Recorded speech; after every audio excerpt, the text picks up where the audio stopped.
ಡಿ-ರೂಪ ರೋಹಿಣಿ ಸಿಂಧೂರಿ ಕಿತ್ತಾಟ ಅತಿರೇಕಕ್ಕೇರಿದ ಬೆನ್ನಲ್ಲೇ ಇಬ್ಬರಿಗೂ ಕೂಡ ನೋಟಿಸ್ ಜಾರಿ ಮಾಡುವಂತೆ ಸಿಎಂ ಬಸವರಾಜ ಬೊಮ್ಮಾಯಿ ಮುಖ್ಯ ಕಾರ್ಯದರ್ಶಿ ವಂದಿತಾ ಅವರಿಗೆ ಸೂಚನೆ ಕೊಟ್ಟಿದ್ದಾರೆ. ಇದರ ಮಧ್ಯೆ ಮಾತನಾಡಿದಂತ ಗೃಹ ಸಚಿವ ಆರಗ ಜ್ಞಾನೇಂದ್ರ ಇಬ್ಬರು ಬಹಳ ಕೆಟ್ಟದಾಗಿ ವರ್ತನೆ ಮಾಡ್ತಿದ್ದಾರೆ ಅಂತ ಗರಂ ಆಗಿದ್ದಾರೆ. ಸಿಎಸ್ ಹತ್ರನೂ ಕೂಡ ಮಾತಾಡ್ತಾ ಇದ್ದೀನಿ. ಮಾನ್ಯ ಮುಖ್ಯಮಂತ್ರಿಗಳು ಕೂಡ ಇದರ ಬಗ್ಗೆ ಚಿಂತನೆಯನ್ನು ಹೊಂದಿದ್ದಾರೆ. ಅವರು ಯಾವ ಹಿನ್ನೆಲೆಯಲ್ಲಿ ಹೇಳಿದ್ದಾರೆ ಮತ್ತು ಅವರ ವೈಯಕ್ತಿಕ ಸಮಸ್ಯೆಗಳಿದ್ದಾವೆ. ನನಗೆ ತಿಳಿದ ಮಟ್ಟಿಗೆ ಆ ವೈಯಕ್ತಿಕ ಸಮಸ್ಯೆಗಳ ಹಿನ್ನೆಲೆಯಲ್ಲಿ ಏನೇನೋ ಮಾತಾಡ್ಕೊಳ್ತಾ ಇದ್ದಾರೆ. ಇದು ನಿಜವಾಗ್ಲೂ ಕೂಡ ಖಂಡನೀಯ. ರೂಪಾ ಮೌದ್ಗಿಲ್ ರೋಹಿಣಿ ಸಿಂಧೂರಿ ಜಗಳದ ಬಗ್ಗೆ ಡಿಕೆ ರವಿ ತಾಯಿ ಗೌರಮ್ಮ ಗರಂ ಆಗಿದ್ದಾರೆ. ಚನ್ನಪಟ್ಟಣದಲ್ಲಿ ಮಾತಾಡಿದ ಅವರು, ನನ್ನ ಮಗ ಸತ್ತು 8 ವರ್ಷ ಕಳೆದಿದೆ, ಆದರೆ ಈಗ ಯಾಕೆ ನನ್ನ ಮಗನನ್ನ ಬೀದಿಗೆ ತರ್ತಿದ್ದಾರೆ? ರೋಹಿಣಿ ನನ್ನ ಮಗ ಸ್ನೇಹಿತರು, ಒಂದೆರಡು ಬಾರಿ ನಮ್ಮ ಮನೆಗೆ ಬಂದಿದ್ರು, ಈಗ ನನ್ನ ಮಗ ಹೊರಟು ಹೋದ ಅಂತ ಕಣ್ಣೀರು ಹಾಕಿದ್ರು. ಇವರಿಬ್ಬರಿಗೆ ಹೇಳ್ತಾ ಇರೋದು, ಕುಸುಮನ್ನು ಇದು ಮಾಡಬೇಡ, ಇನ್ನೊಬ್ಬರನ್ನು ಇದು ಮಾಡಬೇಡ. ಅವರೇನು ನನ್ನ ಇದಕ್ಕೆ ಅವರೇನು ಯಾವತ್ತೂ ನಾನೇನು ಅನ್ಲಿಲ್ಲ, ನಾನು ಅವ್ರನ್ನೇನು ಅನ್ಲಿಲ್ಲ. ಅವ್ರ ರೋಹಿಣಿ ಸಿಂಧೂರಿ ನನ್ನ ಬಳಿ ಕ್ಷಮೆ ಯಾಚಿಸಿದ್ದಾರೆ, ವಿಷಾದ ವ್ಯಕ್ತಪಡಿಸಿರೋ ಪತ್ರ ಬರೆದು ಕೊಟ್ಟಿದ್ದಾರೆ ಅಂತ ಮಾಜಿ ಸಚಿವ ಸಾರಾ ಮಹೇಶ್ ಬಾಂಬ್ ಸಿಡಿಸಿದ್ದಾರೆ. ಗೋಮಾಳದಲ್ಲಿ ಕನ್ವೆನ್ಷನ್ ಹಾಲ್ ಇದೆ ಅಂತ ಆರೋಪ ಮಾಡಿದ್ರು. ದಿಶಾ ಆಪ್ನಲ್ಲಿ ತಪ್ಪಾಗಿತ್ತು, ಹಾಗಾಗಿ ಗೊತ್ತಾಗಿಲ್ಲ ಅಂತ ಹೇಳಿದ್ದಾರೆ. ಸಿಎಂ ಹಾಗೂ ಮುಖ್ಯ ಕಾರ್ಯದರ್ಶಿ ರೋಹಿಣಿ ಸಿಂಧೂರಿ ಮೇಲೆ ಕ್ರಮ ಕೈಗೊಳ್ಳಬೇಕು. ರೋಹಿಣಿ ರೂಪಾ ನಡುವಿನ ಜಗಳದಲ್ಲಿ ನನ್ನ ಪಾತ್ರ ಇಲ್ಲ ಅಂತ ಸಾರಾ ಮಹೇಶ್ ಸ್ಪಷ್ಟಪಡಿಸಿದ್ದಾರೆ.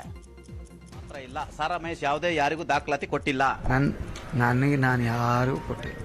ಸಾರಾ ಮಹೇಶ್ ಹತ್ರ ರೋಹಿಣಿ ಸಿಂಧೂರಿ ಸಂಬಂಧಪಟ್ಟಾಗ ಹಲವಾರು ದಾಖಲೆಗಳಿದೆ. ಯಾವುದಿದೆ ಅದ್ಯಾವುದು ನನ್ನ ಹತ್ರ ಇರಲಿಲ್ಲ. ಇಷ್ಟೆಲ್ಲ ಆದ್ಮೇಲೆ ಡಿ-ರೂಪಾ ಅವರು ಸಿಎಸ್ ಕಚೇರಿಗೆ ಆಗಮಿಸಿ ಐಎಎಸ್ ಮತ್ತು ಐಪಿಎಸ್ ಜಗಳದ ವಿಚಾರದ ಬಗ್ಗೆ ಸ್ಪಷ್ಟನೆ ಕೊಟ್ಟಿದ್ದಾರೆ.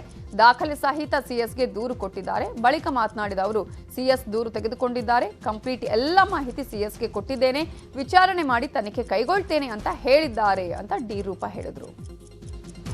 ರೋಹಿಣಿ ಸಿಂಧೂರಿ ಹಾಗೂ ಡಿ-ರೂಪಾಗೆ ಸಿಎಸ್ ವಂದಿತಾ ಶರ್ಮಾ ಖಡಕ್ ವಾರ್ನಿಂಗ್ ಕೊಟ್ಟಿದ್ದಾರೆ ಎನ್ನಲಾಗಿದೆ.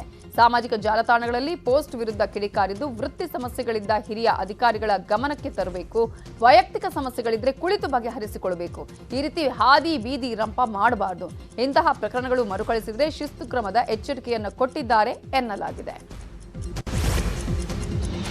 ಚುನಾವಣಾ ಹೊಸ್ತಿಲಲ್ಲಿ ಮಾಜಿ ಸಚಿವ ಎಚ್.ಡಿ. ರೇವಣ್ಣ ಕುಟುಂಬ ವಿಶೇಷ ನವದುರ್ಗಿ ಚಂಡಿಕಾ ಯಾಗವನ್ನ ಮಾಡಿಸಿದ್ದಾರೆ.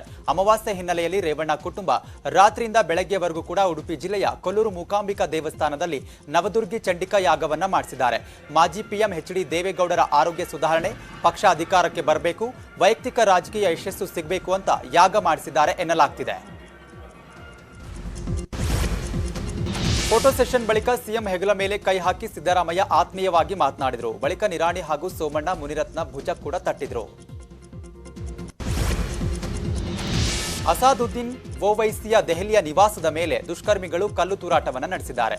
ಈ ಬಗ್ಗೆ ಅಸಾದುದ್ದೀನ್ ಓವೈಸಿ ಸರಣಿ ಟ್ವೀಟ್ ಮಾಡಿ, ನನ್ನ ದೆಹಲಿ ನಿವಾಸದ ಮೇಲೆ ಮತ್ತೆ ದಾಳಿ ಮಾಡಲಾಗಿದೆ, 2014ರಿಂದ ಇದು 4ನೇ ಘಟನೆ ಅಂತ ಕಿಡಿಕಾರಿದ್ದಾರೆ. ಭಾರತದಲ್ಲಿ ಅತಿ ಹೆಚ್ಚು ವೇಗವಾಗಿ ಬೆಳೀತಾ ಇರುವ ಎಲೆಕ್ಟ್ರಿಕ್ ವಾಹನ ಬ್ರ್ಯಾಂಡ್ ಓಕಾಯಾ ಇವಿ ಇದೀಗ ಓಕಾಯಾ ಫಾಸ್ಟ್ F3 ವಾಹನ ರಿಲೀಸ್ ಮಾಡಿದೆ. ಓಕಾಯಾ ಫಾಸ್ಟ್ F3 ಒಂದೇ ಚಾರ್ಜ್ನಲ್ಲಿ 125 ಕಿಲೋಮೀಟರ್ ಅಸಾಧಾರಣ ಶ್ರೇಣಿಯನ್ನ ಕೊಡುತ್ತೆ. ಇದು ಜಲ ನಿರೋಧಕ ಮತ್ತು ಧೂಳು ನಿರೋಧಕ ವಾಹನವಾಗಿದೆ. ಕನ್ನಡ ಚಿತ್ರರಂಗದ ಖ್ಯಾತ ನಿರ್ದೇಶಕ ನಿರ್ಮಾಪಕ ಎಸ್.ಕೆ. ಭಗವಾನ್ ನಿಧನರಾಗಿದ್ದಾರೆ.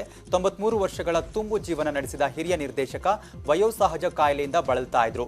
ನಟರಾದ ಶಿವರಾಜ್ ಕುಮಾರ್, ರಾಘವೇಂದ್ರ ರಾಜ್ಕುಮಾರ್ ಸೇರಿ ಹಲವರು ಅಂತಿಮ ದರ್ಶನವನ್ನ ಪಡೆದರು.